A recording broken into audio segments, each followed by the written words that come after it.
This is the fifth quarter.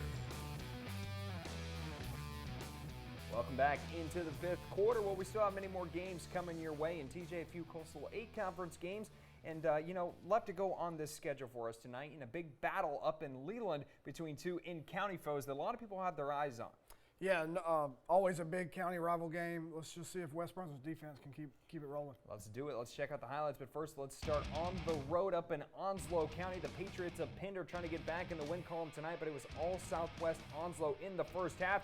This looks like a busted play on the bobbled snap, but Jarek Foster says not today, in for the score. Yeah, Southwest always been the running Stallions, and doesn't seem like anything's changed. Yep, and Pender didn't help them out tonight. They struggled offensively, fumbled the snap here, scooped up by the Stallions with good field position, and as you said, they would continue to march down the field with no problem. Inside handoff straight ahead to Naheeman White. He's in for the end zone for Southwest score, and tonight was all Stallions. Pendle added a touchdown late, but it was a little too late tonight in Jacksonville. Southwest Onslow wins this one 51-6, the final score.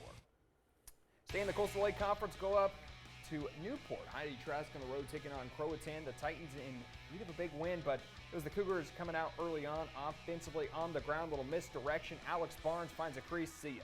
Yeah, Croatan having a really good year, 6-2 on the year. Trask still trying to find their identity on their new coach. Yeah, you do have that new coach. You're still trying to figure some things out. And Croatan, one of those teams up and down years here and there, but with the win tonight, they now improved to 6-2 on the year, so they're off to a good start. And Trask, never really could get anything going offensively or defensively. They fall on the road to Croatan 48-0. Now let's end the night here in Leland. The game we just talked about. North Brunswick trying to protect their home field against undefeated West Brunswick and head coach Brett Hickman. And it's the ECU commit, Javian McCray. Check out the big sack here. The ball is knocked loose. The Trojans recover, but the refs have come together and say no fumble, but still a big hit. Oh, yeah, big hit. Really tough kid to block right now. He is. Good luck trying to block him. And then West Brunswick finally gets some things going offensively. Come courtesy of Johnny Magby on that first run on the outside. But when he does the work, you have to reward the young man. He gets in for the score here. That would make it 10-0 at that point. The Trojans in the third quarter. In the ground game, once again, they become a strength of them. This time it's Samari Brogdon. Yeah, coming into this, North Brunswick likes to run the football, and West Brunswick kind of returning the favor here. And, if it's not broke, why try and fix it? Samari Brogdon once again. This time he reaches for the pylon. He's in for the score, and that would be the final score of the ball game as the Trojans just continue to play good football. 17-0, the final score. And TJ, let's go back to a little bit of that game. Since West Brunswick came into conference play, they've allowed now just 9 points, and on the season, just 25 total. Yeah, it all starts with the defense. And when the defense plays as well as West Brunswick does, it allows the offense to be a little bit more conservative, run the football. Who cares what the scoreboard is as long as they keep throwing up W's. And they do get that W, as you talked about, so another shutout win. The West Brunswick Trojans now 7-0 on the year, still at that 1997 mark since they've had a good start, as good as this one, as they'll hit the road to take on the Topsail Pirates next Friday night in one of our many great games. And TJ, we get closer to the postseason.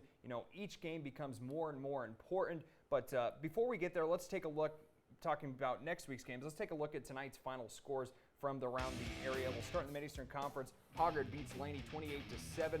It's Topsail with a comeback win over Ashley 24-15. West Brunswick over North 17-0.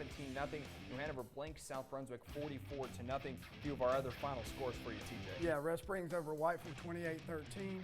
East Bladen falls to St. Paul's 34-28. Fairmont with a big win over South Columbus 42-28. And West Bladen with a 3-point victory over West Columbus, 36-33. Yeah, talk about the win for the Knights on homecoming. Big win there. Rounding out your final scores, how about Wallace Rose Hill going on the road and knocking off previously unbeaten Midway? They were 7-0, not anymore. The Bulldogs 56-41, the final score. Southwest Onslow gets the best of Pender 51-6, and Croatan, as we just talked about, they beat Heidi Trask 48-0, the final score. Well, don't go anywhere. More of the fifth quarter coming your way. We'll find out this week's fifth quarter play of the week.